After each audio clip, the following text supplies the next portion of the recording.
you can't do it all. Hey there, my name is Ed Howie, and this is Howie Grow a Brand. 1, 2, 3. If you like what you learned from this video, help us promote this channel by clicking the like button below and subscribing to our channel. Ready to go? Let's get into today's chat. I'm not a person to use the word no often, and I'm definitely not a person to use can't. But let me tell you, and I'm talking specifically,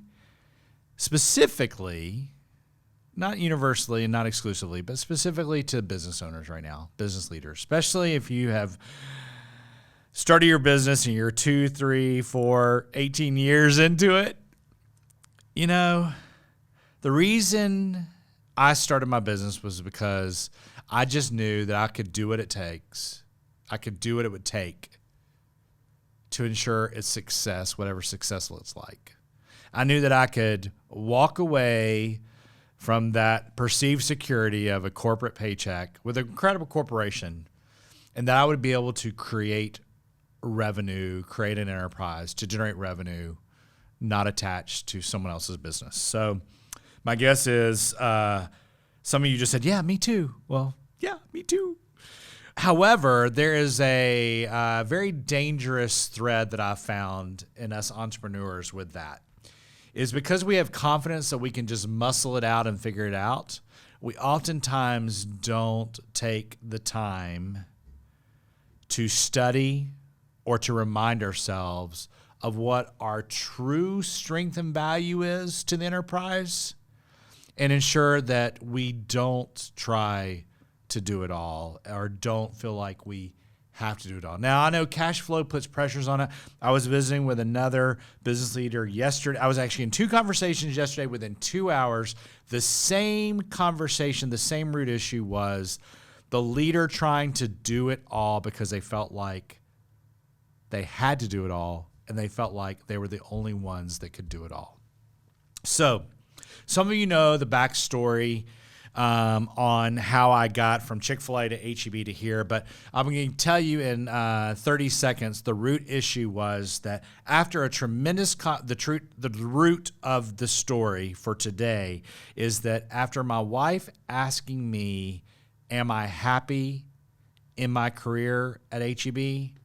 She asked me the question, what makes you happy? My first answer was, I don't know. My second answer was, I like helping people sell stuff. My third answer was, no, actually, I like helping people do all they can with what they have, which is stewardship, which has become my foundational framework of my purpose in life ever since. What helped me frame how I was going to bring greater stewardship to those I and we serve was this book right here, Now Discover Your Strengths by Marcus Buckingham. And through the process of reading this book, doing the survey in 2003, within 36 hours, after a 36 hours in the car and a 20-minute survey online, it spit out my 5 core strengths, which are ideation, strategic, winning others over, connectedness, and positivity. From there, I built the business plan for Brand True, which is now B2I Creative. And my strengths, those 5 strengths, remain my most important strengths. My business plan was, if those are the strengths I deliver to the world, then there are going to be enough people that want to pay to have access to those strengths, and we'll be okay. And 18 years later, we're okay. We're much better than okay, and I'm thankful for that.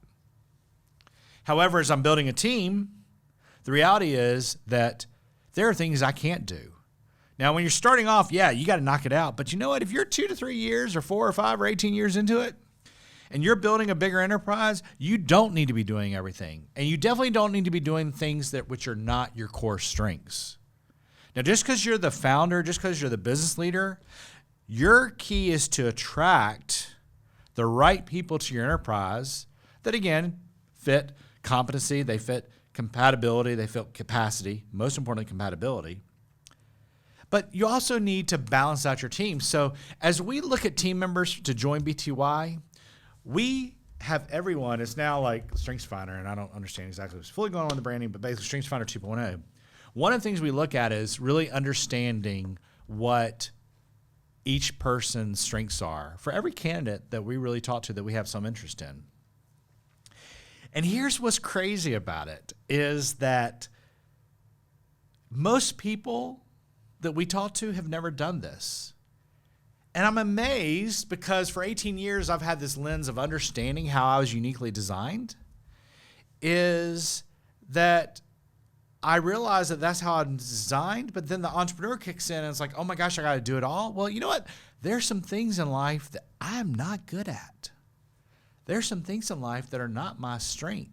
So if I have the resources to ensure that I have the right people, like Rachel, my chief of staff, she and I are immeasurably compatible, but she brings a different competency set to the table that I do. And she complements the competencies which I have. We have the compatibility, we have complementary competencies, and what's tremendous is she can hang with me on capacity. Well, actually, she leaves me in the dust with capacity. And I try to keep up with her, and we set a pretty aggressive but powerful expectation for our team, okay? The thing is that there's still things that Rachel, my chief of staff, that I don't let her do. There's still things that I don't let my team do. And so it hit me yesterday listening to two business leaders with tremendously successful opportunities, but more importantly, with tremendous high potential opportunities awaiting them, is they both were struggling with what I often struggle with, and that is, what should I be doing versus what I can do? So there are several things that have helped me over the last several months process. I want to share them with you real quickly. Is one, know your strengths. If you don't know really how you're gifted, how do you deploy your strengths properly? My 5 core strengths: ideation, strategic, winning others over, connectedness, positivity. Winning others over, that is like part of my DNA and is part of the title of my first book, which is I'm writing right now, Woo Not Poo, winning others over and over. Woo, winning others over, goes directly to my DNA. Do I have any lack of confidence in my ability to have information to share? No. My ability to write a book? It's a challenge, but we're going to get there. Know your strengths. Second is know your team's strengths. If you don't know your team's strengths, how do you know how to best ensure the right resources are deployed against the right opportunity? And it's tremendously liberating when someone goes, oh my gosh, I'm an achiever. That's why not only do I push for a win every time, but I don't settle for non-wins, and then I beat myself up when I get a non-win, and therefore it affects me. So you want to, like, without having a huge HR department and you having like $100,000 consultants, know your strengths. Know your strengths first. Second is know your team strengths. And third, ensure you have the right inventory of the right strengths based on what your brand is. Now, as we have grown our team with some tremendous talent, especially the last year and a half, it's very interesting. Without recruiting for strategic individuals,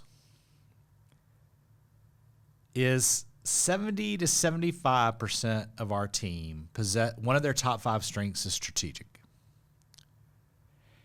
And here's what's cool about that is really what we provide.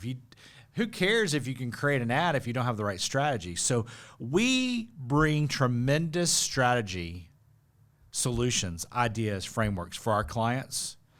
Big picture macro, small picture micro. So even though that's my strength, if I want to be able to scale this company, I need to have other people that are strategic as well. But what's great is while the commonalities around strategic, everything else is like spread over like a beautiful mosaic. And we have built a team that has some tremendous combustion around the core strengths of our brand. And then they bring their own unique strengths to create what I would suggest is the best, most competent, most capable, most productive efficiently, and the most compatible team we've ever had. And that's incredible progression. And so, business owner, you build that, it should create more competency in yourself, more capacity within yourself, and more compatibility in yourself to where you recognize that, you know what? I can do that, and I can't really do that. But if I focus on what I can do and ensure I have the right team that can do all the things that must be done, that, you know what? You don't need to do it yourself. I don't need to do it myself.